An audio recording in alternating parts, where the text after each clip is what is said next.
Dan jangan terhasut oleh gambar burak yang pernah kita lihat dulu di kampung-kampung. Kuda badannya, kepalanya perempuan cantik, nengok ke kanan. Itu orang Yahudi yang gambar, Bu. Itu bakar itu kalau ketemu. Tapi keluarin dulu dari rumah.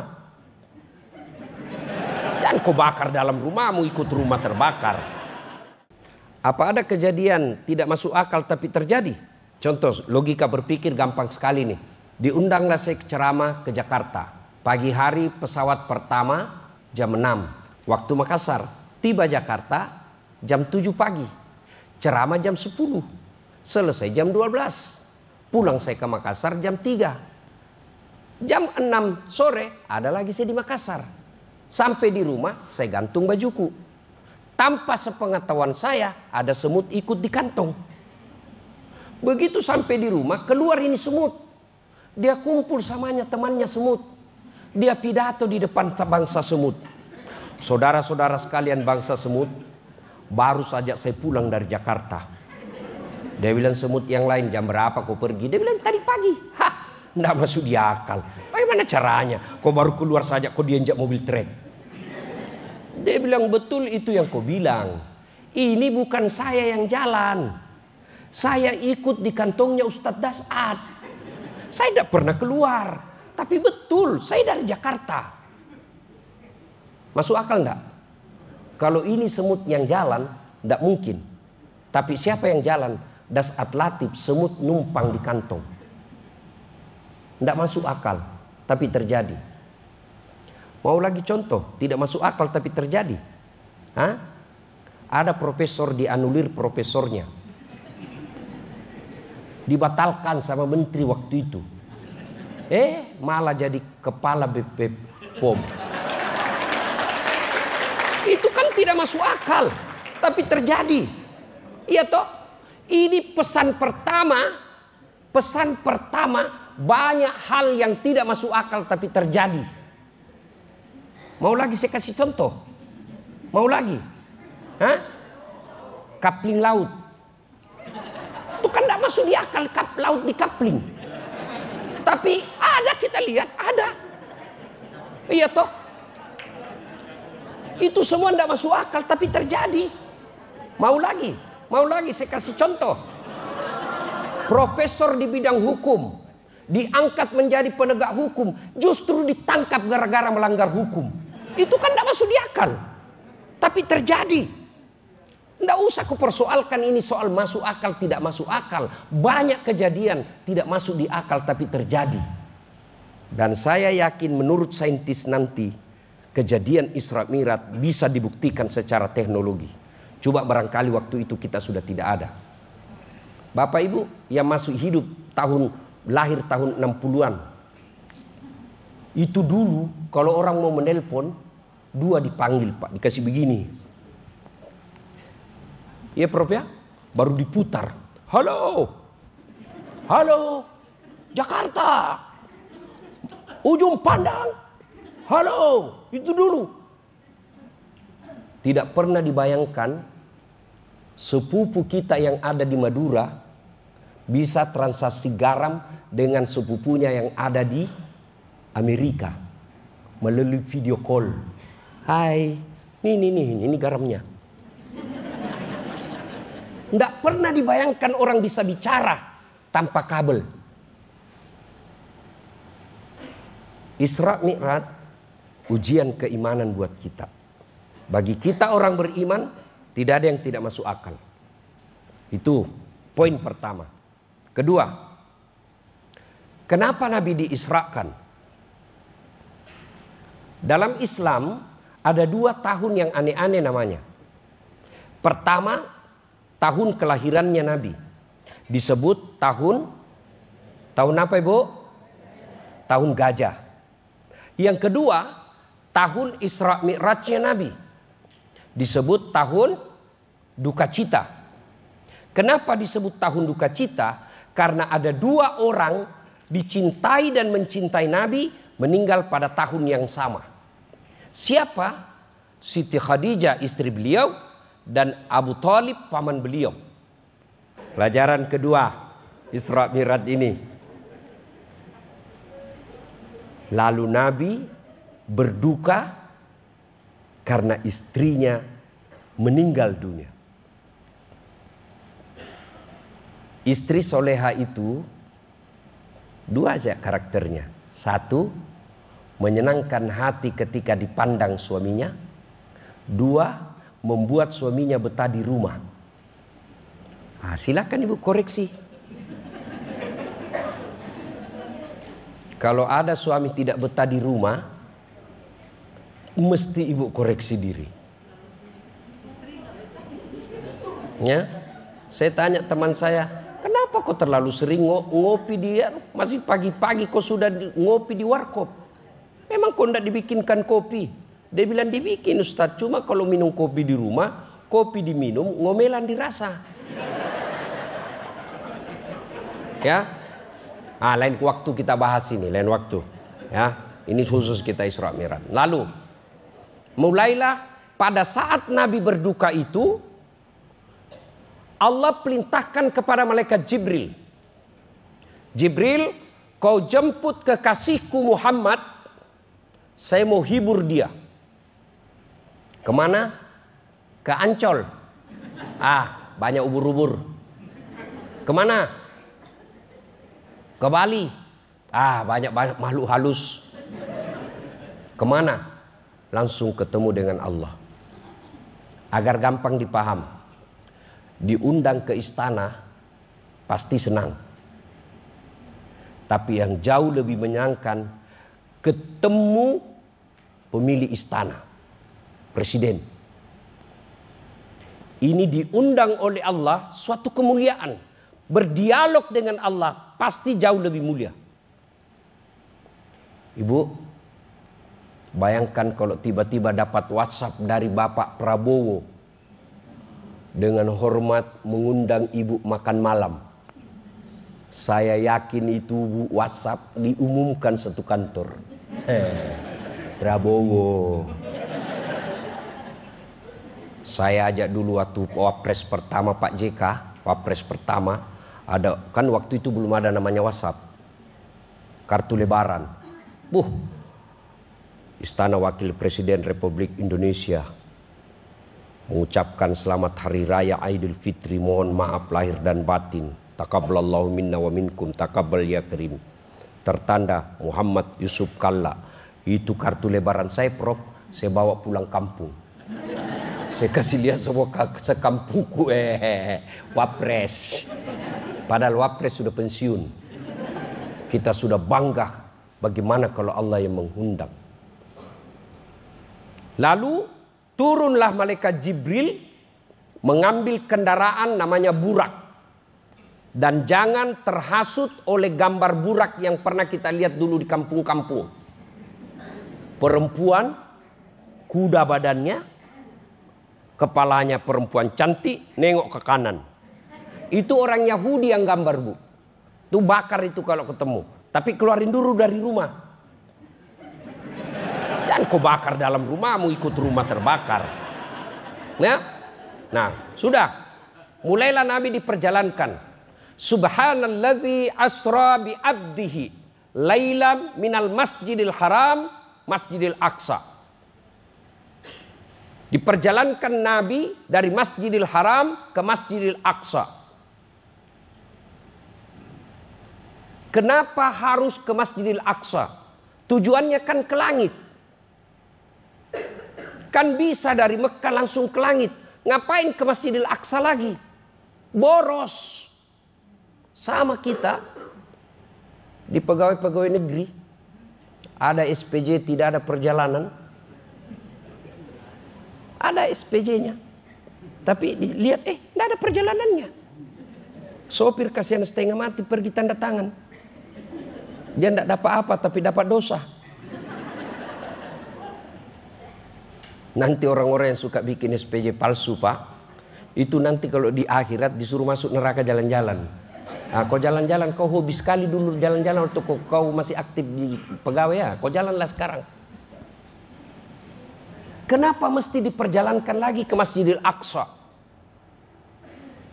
Kan bisa dari Masjidil Haram langsung naik ke langit. Orang dari Jawa boleh langsung ke langit. Orang dari Makassar boleh langsung dari ke langit. Sama kalau dari Makassar mau ke Jakarta. Ngapain lewat Surabaya dulu? Boros anggaran. Allah jawab. Kenapa diperjalankan? Linuriyahu min ayatina.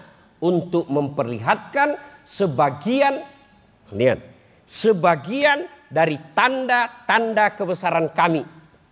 Tidak semua, sebagian. Bagi dunia akademik, istilah mungkin cocok chapter, bab-bab kehidupan.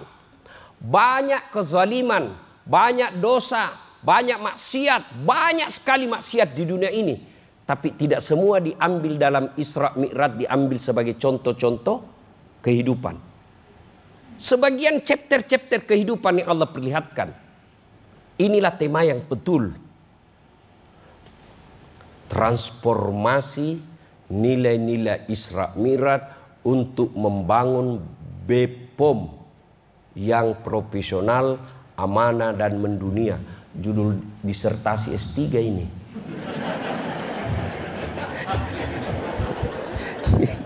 Beginilah kalau profesor jadi bos. Nah, transformasi makna sesungguhnya bagaimana ini chapter-chapter kehidupan dilihat di BPOM. BPOM. Kenapa saya selalu bilang BPOM? Ini juga mulutku ini salah-salah ngucap terus. BPOM. Kenapa? Transformasi yang banyak dilihat di sini. Coba lihat dalam dunia politik kita. Tidak ada lagi rasa malu. Kemarin dia bilang A, hari ini dia bilang C, hari itu lagi dia bilang D. Bagi dulu orang-orang terhormat, sekali kata terucap kita tahankan sampai akhir hayat kita. Sekarang demi kekuasaan jilat kiri kanan, kalau pantatnya sekalipun tidak malu kita jilat. Itu kenapa penjilat merusak. Kalau orang diangkat pejabat karena menjilat, kasihan orang yang dokter ke luar negeri, punya kompetensi, punya keahlian, memperbaiki negaranya, tersingkir karena dia tidak punya mental penjilat. Dan orang-orang pintar dan berkarakter, lebih baik dia sengsara hidupnya daripada dia korbankan prinsip hidupnya. Orang penjilat merusak sistem kita. Di BPOM ini tidak usah jadi penjilat. Tidak usah cari muka. Ibu-ibu sudah punya muka. Dan sekarang Prof. Taruna tidak perlu dijilat karena beliau tahu mana orang yang kompeten, mana yang tidak. Tinggal siapkan. Bagaimana mempersiapkan diri? Isi otak. Sekarang hanya orang masa bodoh yang tidak mau pintar. Beda zaman saya dulu mau belajar, belum tentu ada kitab meskipun ada uang. Sekarang, namanya medsos. Tanya apa aja di situ dia bisa jawab. Ada lagi tuh namanya Meta. Kau tulis dia lengkap semua penjelasannya. Ada lagi namanya Google Translate. Mau kau bahasa apa saja dia bisa terjemahkan. Saudaraku, terutama bapak-bapak juga yang punya kompetensi, yang punya kewenangan mengangkat pejabat, mengangkat anak buah kita posisi suatu jabatan, jangan angkat mereka karena modal menjilat. Boleh mereka bersilaturahmi ke istri, boleh mereka datang ke rumah, tapi jangan silaturahmi datangnya itu mempengaruhi posisi jabatan. Dia diberi posisi dalam hati, tapi bukan posisi dalam jabatan. Karena kalau diberikan jabatan tidak sesuai kompetensinya, agama kita mengajarkan tunggu kehancurannya. Yang kedua, apalagi yang dilihat oleh Nabi, ada lagi orang yang dilihat, diberikan daging yang halal, harum, matang, di samping kanan kirinya, daging yang bau, najis, berbau, berulat. Suruh pilih. Kamu, mana dia pilih? Dia pilih daging yang bau, bernanah, berulat. Dia tinggalkan daging yang baik. Nabi bertanya, siapa itu Jibril? Jibril menjawab, itulah pasangan yang diberikan pasangan halal, tapi dia pergi berselingkuh. Ini selingkuh sudah menjadi tradisi masyarakat kita. Banyak di kantor berselingkuh. Bermula dari canda. Pura-pura salah kirim. Kirim lope. Apa maksudnya bang? Oh salah kirim dek. Sebenarnya tidak apa-apa mas. Makanya dedek nih yang cewek. Cewek. Kalau kau di WhatsApp atau di telepon bosmu, jangan suaramu mendayu-dayu. Di mana dek? Assalamualaikum. Waalaikumsalam. Bagaimana suaminya orang tidak tergoda kalau begitu? Lagi di mana dek? Di rumah aja pak. Lagi ngapain? Baring-baring sih. Jangan begitu karena orang pasti tergoda. Itu makanya sebagian ulama mengatakan suara perempuan itu adalah aurat. Coba kalau kau tegas. Assalamualaikum dek. Waalaikumsalam. Lagi di mana ini dek? Di rumah pak. Emang lagi ngapain? Untuk apa sih pak? Tanya-tanya ini kan bukan jam kantor. Oh 2 kali ndak ditelepon lagi kamu itu. Jangan buka peluang. Apalagi yang kadang-kala membuat perselingkuhan terjadi. Curhat di medsos. Tak kusangka kau begitu. Kesepian banget. Di mana di kau? Itu bibit-bibit terjadinya perselingkuhan. Kita mulai dari yang kecil-kecil. Kertas kantor dibawa pulang. Hari ini 1/4 rim. Nggak ketahuan. 4 hari kemudian 1/2 rim. Hari berikutnya 1 rim. Kenapa? Anaknya lagi nulis skripsi. Apalagi ada kantor renov, tegelnya diambil. Jangan ketawa pak, ini serius orang ini. Nggak dipakai Ustadz, bukan hakmu. Coba bayangkan Umar bin Khattab pak. Umar bin Khattab waktu itu Amiral Mukminin. Beda gelarnya Abu Bakar. Abu Bakar Siddiq gelarannya apa? Khalifah Rasulullah. Umar bin Khattab Amiral Mukminin, pemimpin orang Islam. Presiden kalau sekarang. Dia lagi bekerja. Pakai lampu, pakai minyak. Lalu ada apa itu? Sumbu. Lagi tiba-tiba ada tamunya. Assalamualaikum warahmatullahi wabarakatuh. Ya Amiral Mukminin. Waalaikumsalam warahmatullahi wabarakatuh. Ta'al, masuk. Apa kabar? Baik, alhamdulillah. Tunggu dulu sebelum kita lanjut cerita. Kamu datang ketemu saya sebagai Umar bin Khattab secara pribadi atau presiden? Sebagai pribadi sih, silaturahmi. Dia bilang, kalau begitu tunggu saya matikan. Gelap. Amiral Mukminin, kenapa kau matikan? Dia bilang, itu tadi saya lagi tugas menghitung uang negara yang masuk dan keluar. Ini lampu minyaknya dari negara, ya wajar saya pakai. Sekarang kita urusan pribadi, tidak boleh pakai ini barang negara. Coba kalau negara kita begini semua pejabatnya pak. Tidak ada orang berjemur dan bagi-bagi sembako di pinggir jalan.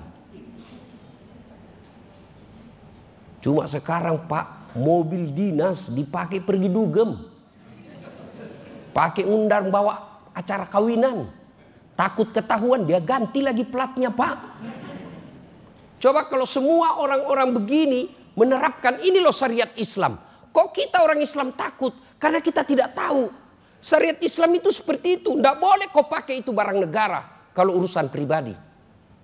Ini bukan cuma dia, anak dan turunannya, mantunya pun pakai fasilitas negara. Ini disebut nilai-nilai Isra Mi'raj, transformasinya bawa ke sini. Jangan ambil barang negara. Ini adik-adik sekalian yang masih bersih-bersih otaknya dan moralnya, pelihara ini. Yang lalu sudahlah. Kalau kita lihat senior-senior kita banyak menyalahgunakan uang negara, ya mudah-mudahan berikan taubat oleh Allah. Tapi jangan dicontoh. Luar biasa saya lihat pidatonya Bapak Prabowo baru-baru ini ke depan tentara dan polisi. Saudara-saudara sekalian, dari ujung kepala sampai ujung kaki, Anda memakai seragam, itu adalah uang dari rakyat. Maka kalian harus punya tanggung jawab melindungi rakyat Indonesia. Wah, ini saya bilang jago memang ini Bapak Presiden kita kali ini. Mudah-mudahan bisa diikuti anak buah. Bermulalah dari diri kita sendiri. Jangan biasakan gunakan itu komputer kau pakai main game. Kalau kau tidak punya kerja, jangan gunakan itu komputermu untuk main game. Karena itu urusan pribadi. Apalagi kau pakai menjadi judi online. Game online. Maaf ya, maaf. Mohon maaf. Ada prinsip orang dulu-dulu. Kalau bisa dipersulit, kenapa dipermudah? Terbalik. Birokrasi modern itu, kalau bisa dipermudah, kenapa dipersulit? Kenapa ada orang mempersulit izinnya orang? Karena dia pikir kerjaan itu uang. Coba kalau kalian kerjaan itu ibadah. Coba kalau kalian membantu orang itu ibadah. 30 tahun kau mengabdi POM ini, 30 tahun kau dapat gaji, 30 tahun kau dapat penghargaan, dan dapat kau pensiun, di akhirat juga 30 tahun itu jadi amal. Cuma karena kita bekerja ngejar gaji, di akhirat nanti tidak dapat apa-apa. Ya Allah, mana pahalaku? Memberi izin 30 tahun. Kata Allah, kau dulu kan mau dapat honor. Kau sudah dapat dari orang yang kau kasih izin toh. Sekarang tidak ada lagi kau pahala kau dapat. Itulah makna dari setiap kita sholat ada ikrar. Inna sholati wa nusuki wa mahyaya wa mamati lillahi rabbil alamin. Nah ibu bapak tuan-tuan yang saya hormati. Bagi mereka yang bekerja mengeluarkan izin dengan mempermudah orang. Tentu dengan tetap melihat syarat-syarat ketentuan telah terpenuhi. Dia tidak persulit, bahkan dia bantu orang. Saya yakin hidupnya akan dimudahkan oleh Allah. Kalau dia persulit, kalau bukan pribadinya dia yang dapat, tapi hakul yakin pasti Allah balas keburukanmu. Mungkin anakmu akan dapat. Nanti juga akan dipersulit orang ketika dia mengurus sesuatu. Mudahkan urusan orang supaya Allah pun memudahkan urusanmu. Nah, banyak chapter kehidupan dilihat oleh Allah, tapi waktu yang terbatas. Nah, ketika Nabi menghadapi rasa duka itu, sudah perjalanan, naik Masjidil Haram, ketemu dengan Allah, lalu apa Allah kasih hadiah dalam keadaan Nabi lagi duka? Apa yang apa Allah kasih, Bu? Ibadah apa? Ibadah apa, Bu?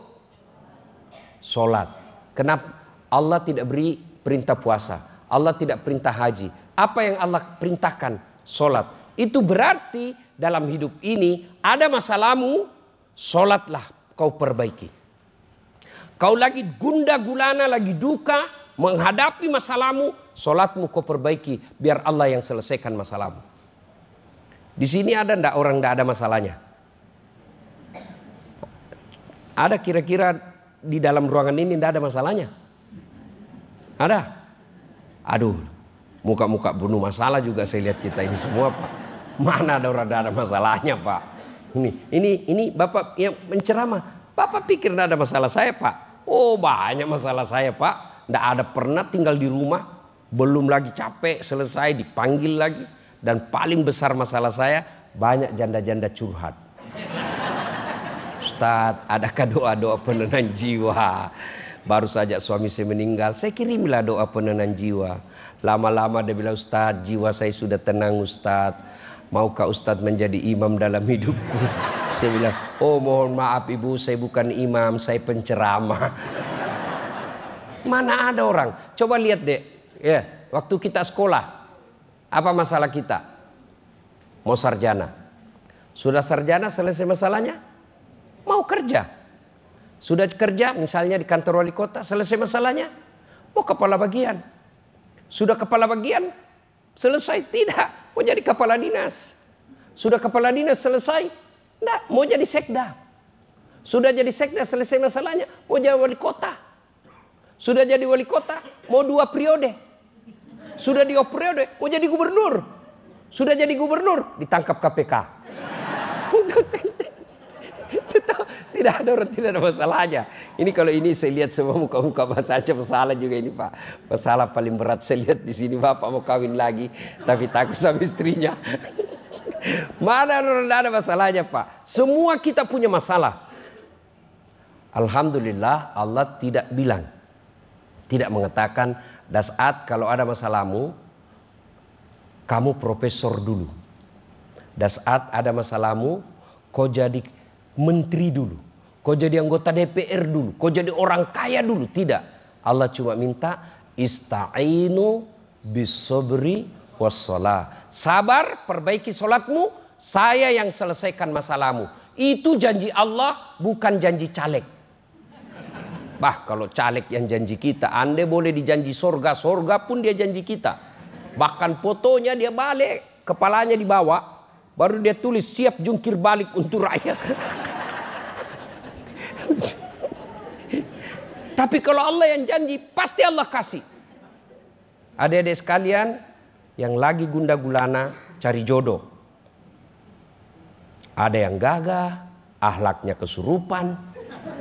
Ada lagi akhlaknya baik, mukanya hancur. Jadi kan, maka standarnya lihat sholatnya. Lihat sholatnya. Bapak-bapak yang bisa menentukan kewenangan, mau angkat seseorang, lihat sholatnya. Kalau tidak sholat, jangan percaya. Tuhannya aja dia tipu. Apalagi manusia. Lihat saja sholat. Lalu ada yang bilang sama saya, Ustadz, saya sudah sholat Ustadz. Tapi kok banyak masalah saya? Iya betul kok sholat, tapi tidak ikhlas. Hayya 'alas sholat. Asar lagi. Kayaknya baru selesai kita duhur. Aku tidak ikhlas. Saya sholat Ustadz. Betul kok sholat, tapi main-main.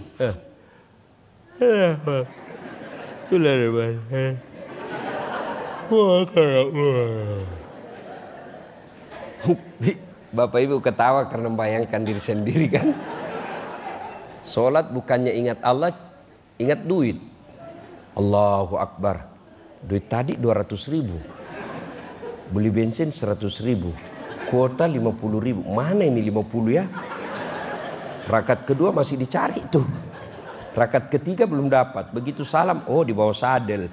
Nah, berarti selama sholat dia tidak ingat Allah, cari duit. Bu bapak, saudara-saudara sekalian, tidak ada mudahnya bagi Allah menyelesaikan masalah bapak. Sesuatu yang tidak masuk akal saja Allah bisa selesaikan. Kalau Allah berkehendak. Ada enggak di sini yang bisa tidur 2 hari 2 malam enggak pernah bangun? Beda kalau koma ya, tidur. Ada enggak? Tidur 2 hari 2 malam enggak bangun-bangun. Enggak mungkin. Menurut ilmu tidak mungkin. Tapi kalau Allah yang mau 309 tahun tidur Ashabul Kahfi. Ada enggak di sini bisa hidup dalam perut ikan? Ada? Kalau saya ikan masuk perut saya. Tapi kalau Allah mau, Yunus alaihissalam 40 hari dalam perut ikan keluar selamat. Ada enggak perempuan bisa hamil tidak pernah disentuh laki-laki? Menurut ilmu kedokteran enggak mungkin. Tapi kalau Allah yang mau, Siti Maryam, wanita suci melahirkan Isa alaihissalam. Cuma sekarang banyak perempuan mau sayangin Siti Maryam. Hamil dari suaminya, beleng-beleng. Ayo, kalau Allah berkehendak, gampang bagi Allah. Kalian mau jadi kepala badan, gampang bagi Allah. Allah cuma minta kamu sholat. Saya sudah sholat Ustadz, yang saya minta Allah tidak kasih. Allah tahu tidak mampu kau pikul itu apa yang kamu minta. Contoh, saya minta hari ini, ya Allah, berikan saya private jet, pesawat pribadi. Tiba-tiba besok Allah kabulkan. Tentu saya bingung. Mau parkir di mana? Biaya apturnya. Hah? pramugarinya, pilotnya. Tentu anak kau saat penghasilanmu paling 5 sampai 10 juta satu bulan. Karena kalau saya kasih kamu, saya bebani hidupmu namanya. Saya tidak mau membebani di luar kemampuanmu. Perbaiki aja salat, ndak usah cari muka, ndak usah korupsi. Allah kasih kamu yang terbaik. Ada orang Ustaz tidak pernah sholat tapi baik hidupnya. Itu istidraj namanya. Yang kamu lihat dari mana? Ini Ustaz, bagus rumahnya. Itu yang kamu lihat. Yang kau tidak lihat, anaknya kurang ajar. Perempuan pulang larut malam jam 2 dini hari lompat pagar. Saudaraku, makna terpenting dari Isra Mi'raj, ujian keimanan. Yang kedua, semua punya masalah, selesaikan dengan perbaiki sholat. Tak banyak cerita, tidak ada guna pulang pengajian ini kalau masih ada di antara kita pulang masih tidak menunaikan sholat dengan baik. Ada yang bilang, kenapa kau belum sholat? Ustaz, saya masih tukang gosip. Kalau sudah gosip tidak sholat, menang berdiri dosa. 2-0. Kenapa kau belum sholat? Saya masih judi online. Kau sudah judi online. Kau tidak sholat, judi online lagi. 2-0. Kalau kau judi online, sholat 1 sama. Mana bagus 1 sama 2-0? Tentu bagus 0-2. Tidak judi, sholat lagi.